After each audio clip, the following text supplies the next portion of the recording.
Hello people, this is Lots of and welcome to another video of mine. This time we are battling against TheSorkanist indeed. And the reason why this is such a special battle is because I battled him on his stream. And I was said that I was gonna bring my old NU team from 5th generation. I said that you just bring something what you want to bring. So it is a very casual game between us two. And it was recorded by Blaine Shadowthorn, who I also recommend to be checked out if you have the time to do so, if you click on the annotation on the top right corner. But anyway, without further ado, let's jump right into the team preview. So what I am bringing is a Probo Basgolbat, Armaldo, Gabite, Wynot, and Gorabus. As my opponent is gonna be bringing a Pelipperl, Rapidash, that Licky, then there's the Malamar and Gorgeist, and then there's the evolution of Lilip, Gradilly. So anyway, look at the threats on the opponent's side. I feel that the Malamar is gonna be a bit of a nuisance, because the fact is that it can hit 3 of my Pokemon for super effective damage, and also that flipping Ghost Grass type, which is so physically bulky that it'll cause me many problems, as the fact that it also has Trick Room and Will-O-Wisp. But anyway, let's jump right into the match! And Stark is gonna be issuing a challenge to us, and I'm just gonna lead off with my encounter, the background music right here and now. And as the opponent is gonna lead off with Pelipper, it's gonna go with Scald on the first turn on my encounter, get a critical hit on my encounter as it retaliates with Thunder Wave with the 4 times effective status. Yeah, but it actually drops your speed into the 4th of your actual speed, so there's that.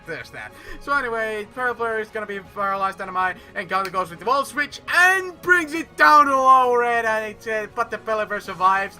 And it's time to bring in the Leroy Jenkins, as the Pelipper is gonna actually pull a U-turn on me. So look at the damage what it's doing. It is absolutely pitiful because of the 4 times resistance, and the Calamanero comes in there. Malamar is gonna be facing up against me, and I'm gonna pull a U-turn of my own. That 4 times effectively U-turn, and then I'm gonna bring Jenkins back for my Red Devil once again. And now the Red Devil will really chance as the Calamanero is gonna summon a Trick Room for my Red Devil, because this thing is slow as dirt. It's going to be absolutely fantastic. And now the Pelipper is gonna come in, and it's gonna get knocked off, and it's gonna be knocked out as well on the same turn as I knock it off, leftovers off. And now the Gorgeist will be coming in, and because I know that I cannot kill this thing on 1 hit, even though I would be faster than it in Trick Room, I don't want to take a Will-O-Wisp, so I'm gonna bring in the champion of the world, why not, to take that Will-O-Wisp.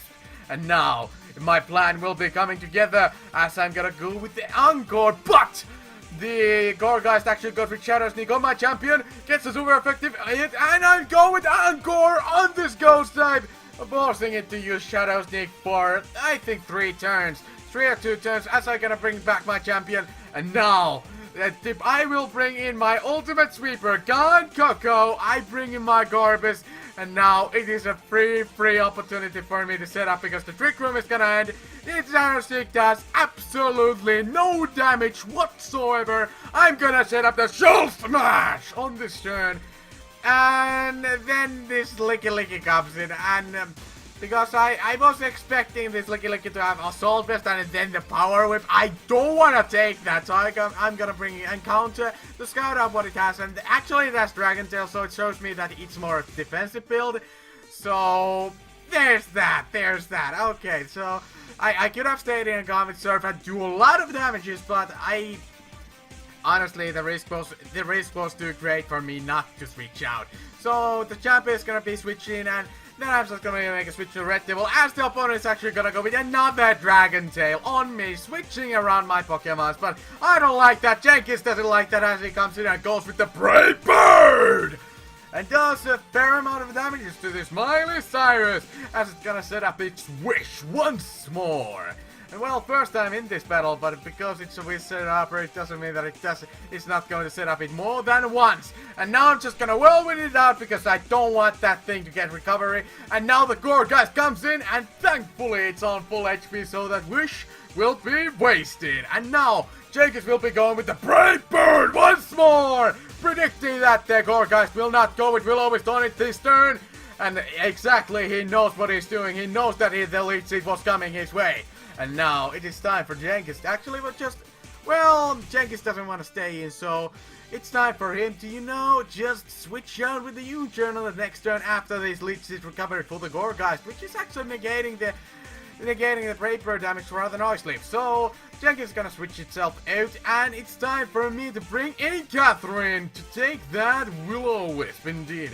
Even though Catherine is a physical attacker, it doesn't mean that it is the least useful of my physical attackers, because the fact is that Catherine is supposed to be more defensive of a Gabite. It's meant to be more defensive Gabite indeed, as it does have Toxic to poison this Gourgeist, because this is the only way of dealing with it properly, because my team doesn't really have anything to one-hit KO it, except for my Garbage, which I cannot really bring in on it.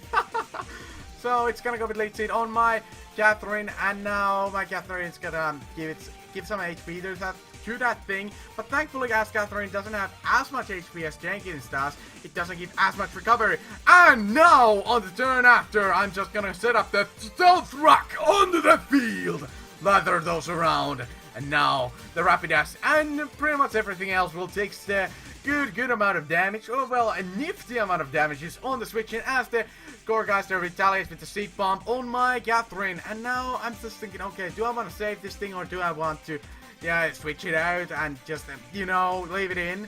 And I don't even remember what I did right here. And I'm just gonna save Catherine because I think that it's a good out to death, free death border right there. I know that the opponent would have probably gone with Seed Bomb anyway, but they're actually gonna pull a switch onto Cradilly. They think that, okay, you set up a rocks onto the field, so I'm gonna do the same, I feel, because Cradilly is a very popular stealth rocker in any tier it's in, and now Jenkins just doesn't want to stay in for that rock type move, but he's not predicting that rock type move to come in. No! The only rock type move he's predicting is indeed the just stealth rock, because the Red Devil is gonna step on the field! It's gonna face against this Cradilly as it's gonna lather the stealth rock onto my field! So, as my Red Devil is on the field, he doesn't want to have those stealth rocks around, so he's gonna spin rapidly and take them out just like that. No question about it, stealth rocks are gone and out, as he's gonna take that Giga Drain like it's absolutely nothing. And now, I don't even remember what I did here. I think I went with knockoff. Yes, I do go with knockoff on this Cradilly. But if I would have been more sensible, I probably would have gotten Excisor. But knockoff is so tempting of a move because it knocks off the item. It makes this Cradilly lose its recovery as it goes with the Stealth Rock. Now the Gourgeist comes in for the spin blocking. However, Red Devil is smarter than that. He is smarter than that. He knew that the Gourgeist would come in and he knocks it off one more time. And it just deals a fair amount of damages to that Gourgeist, and it's gonna take also a bit from the poison. Red Devil avoids to leads it and then knocks it off for second time and wait! The Gourgeist lives but dies by the poison. Indeed, the Gourgeist lives the knockoff but dies from the poison. That was too close, ladies and gentlemen. That was too close. And now the 100 meters will be coming in. The Rapidash will be facing against my Armaldo. This goes with the Flare Blitz on it, and it survives! It survives with 48 HP! The Rapidash loses a bit of HP from the Light Pop and Recoil, and then it's just going to be defeated by the Stoners landing on it and taking it out just like that! Calamanero comes in and it thinks that, okay, it's time for me to stop setting up the superpowers, and I think that Red Devil is not expendable Pokemon at all. I want to bring in Catherine because she has done her job, and she also has that rough skin to kind of damage that Calamanero, because I want to get all the damage I can get on this thing because it has now a superpower up. So, in order to deal with this Calamanero, this Malamar, the only way is to do a very simple thing. And that, my ladies and gentlemen, is to bring in Jenkins, and what Jenkins does best is to do a Brave Bird and take it out.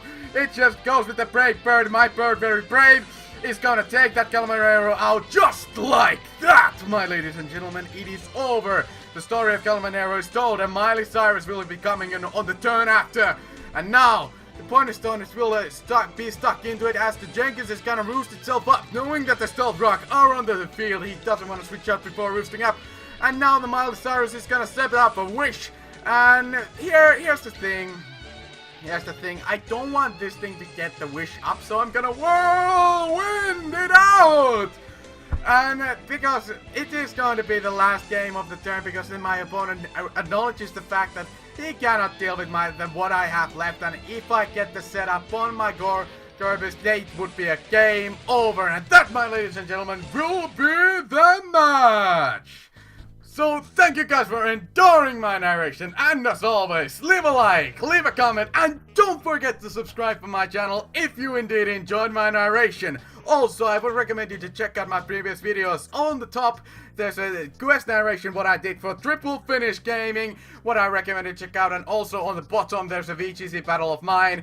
A VGC doubleheader to be precise, and also there's their opponent's channel who I want to promote. I also want to congratulate TheSorkanist for breaking 1,000 subs. That's amazing on you, man. Good for you, good for you. And as always, thank you guys for watching, and as always, have a fine day.